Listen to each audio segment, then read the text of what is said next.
So instead of trying to combat consumer behavior, at Loop we're trying to play into consumer behavior, where we tell you, look, you don't have to clean your used packaging once it's done, you don't have to sort it, you can in fact treat it like garbage. But when you put it in your garbage bin, instead of ending up in a landfill, or better, a recycling center, it ends up back with Loop and gets cleaned and reused.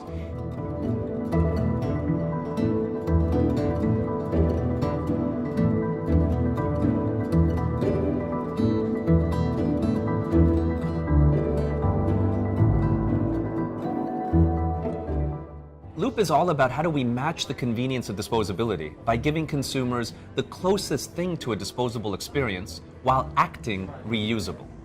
And I think this is a great lesson in sustainability business models is sustainability ought not to be a sacrifice, because then we're going to be only appealing to 1 or 2% of the public.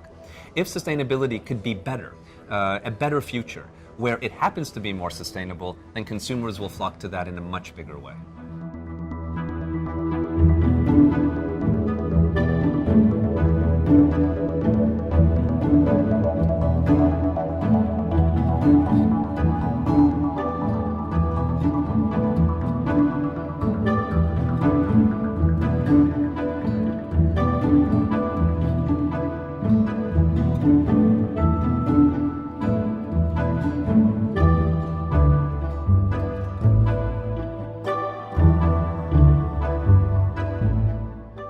In January 2017, at the World Economic Forum, we launched the world's first shampoo bottle with Procter & Gamble made 25% from ocean plastic. And we were celebrating. By this point in time, our business had been 15 years of straight growth.